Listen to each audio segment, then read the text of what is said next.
Really interesting fight at flyweight. We have the UFC debut of, well, the first Bays on this card. We have JP Bays making his debut at 24 years of age. Now, listen, he had the opportunity to punch his ticket to the UFC when he was 21 back in 2017. He took on Joby Sanchez over on Contender Series, and he was unable to get the win. He was actually finished in that fight, but since then, he's been able to rack up 3 straight wins split between EFC and Brave and LFA and the Contender Series. He's been around the block, but listen, for South Africa's own JP Bays, this guy can get it done in a lot of different ways, but you know and love the wrestling and the top pressure, especially from him.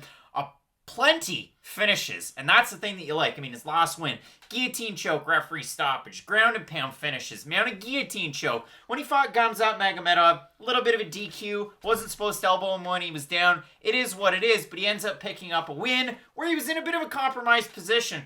All in all, this is a guy that really embodies that Fortis MMA spirit. You always see him moving forward, taking great instruction out of the head coach, Saif Saud. They do great work over there, and JP has a very, very good chance to really move forward with his career. And unfortunately for Bruno Silva, well, he's been that stepping stone in 3 straight fights. He came in at UFC 243, one of the biggest opportunities you could ever have in front of the packed Marvel Stadium. It was Whitaker, and it was Adesanya. And listen, we saw a couple of different fighters make huge impacts. I mean, Yorgan de Castro was on that card, knocked the lights out of Justin Tafa. He's a big star now. And people are still talking about Yorgan. So, for Bruno Silva, he took on Khalid Taha, and in that fight, he ended up getting finished.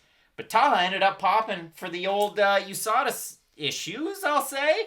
He ended up popping. So, overturned to a no contest. Bruno Silva goes out his next 2 fights. Loses against David Dvorak, and I'll come back to that one because he lost, but he was able to win a round or so. And then in the fight against Tagir Ulanbekov, we saw Bruno Silva have success in certain areas. It was probably a closer fight than a big Tagir fan would want. And that's the thing. Tagir was a huge favorite in that fight.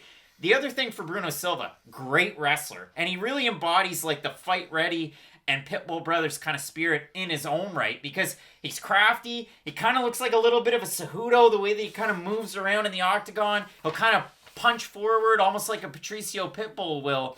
But his skills aren't totally up to snuff. So we'll see what happens for him in this fight. But I think stylistically and as far as we're talking about ceilings and caps, these guys are pretty close. It's a good job of matchmaking. I'm here to tell you Bruno Silva is not a combination of Henry Cejudo and either Pitbull brother. He is a fun fighter though, and this is one of those dangerous fights to predict because everything tells you that JP Baez should win this fight. It really does. Because he's the better wrestler, he's the younger fighter, he's the more hyped up prospect. He's been doing well since the first time we saw him on Contender Series. And this is one of those classic fights where you think, oh, Baez is going to go in there and just dominate Silva. But when you actually look at who Bruno Silva's fought and how he's done in those fights, it's not like he's been completely counted out in either one of them. And I always give him a hard time because in the Ulanbekov fight, he did get taken down a lot, and that's kind of the lasting impression I have in my mind. But he was able to secure takedowns himself against a very good wrestler. And like you had said, if you're an Ulanbekov fan, that fight was much closer than you would like for it to be because he was such a big favorite. And I know you're going to get to the stats here in a second. You can kind of look at what Ulanbekov did, some of the pros and the cons to his approach.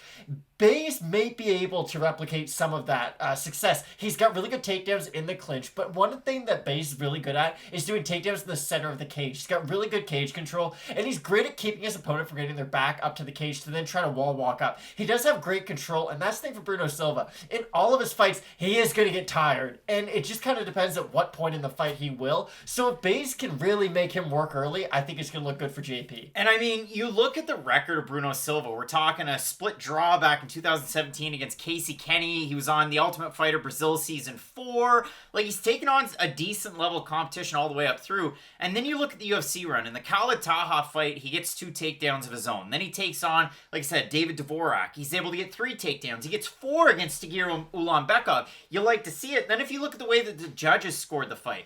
Well, against Tagir Ulanbekov, one judge gave Silva the first round. One judge gave Silva the third round against Ulanbekov. Now, were they all exclusive? No, and it ended up being a unanimous decision win for Tagir Ulanbekov.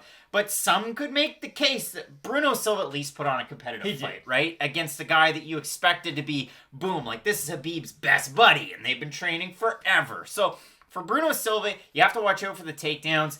Is he the type of guy that's going to throw, tons of power and combination? Probably not. We have seen finish wins, by him in the past. But typically, if he's going to get a win, he's going to grind you out. He's probably going to win a boring decision. So if we have a look at this one, Matt, I mean, listen, it's the second Silva in a row for JP Buys. If you go back to Contender Series from this past year, well, he actually fought back in November against Jacob Silva, picked up a huge win there, and really the rest is history. He looked good. An opportunity like this is huge. So if I have a look at the odds, I was surprised by this one, Matt, because Buys opened to minus 170. He got as far down as minus 244. That line's popped back up. He's minus 183 favorite now. So right now, of the last couple of days, the money's coming in on Silva, open to plus 145, down to a plus, or up to a plus 194. He's now a plus 151 underdog. And if we go over to Tapology, just have a look, 769 total votes, 88% Buys, 68% by decision. I have to say this, on this card as a whole, I had a little bit of a look at the Tapology votes beforehand.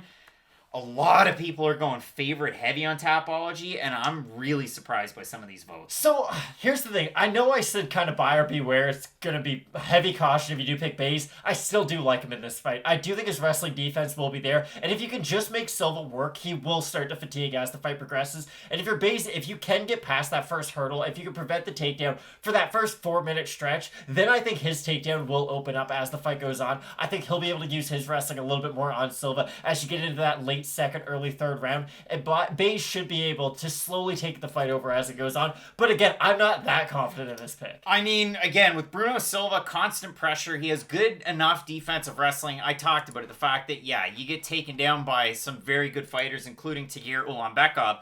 It's just going to happen, but when I look at this one, I mean, the ceiling's on Buys. You're going to hear it every single day until this card comes out. Husband and wife, both making their UFC debuts. Who do you think they want to have winning? Etc., etc. I don't have the highest level of confidence in terms of, putting any money on this one because JP Buys, again, you're 9-2. We're talking about 2 losses, one to Joby Sanchez back in 2017. Yes, he's been able to win consistently. All of them by finish on this 5-fight win streak. Again, the fight against Gamzat Magomedov, you can go back and watch it with Brave. It's on YouTube where, listen, he's in a compromised position with his back up against the mat, and there's an illegal strike. He wins by disqualification, but all signs point to a JP Buys win. So, Matt, we're going Salt Bae in the first one. We're both going with JP Buys to get the win. I'm really looking forward to this card. We have the man himself, Gregor Gillespie, coming back after a terrible loss to Kevin Lee many moons ago, taking on one tough New Zealander in Brad Riddell. And in our main event, Derek Brunson taking on Kevin Holland. So you're going to want to keep it locked in with Fight Night Picks, Matt, as we always say. Let's get into it.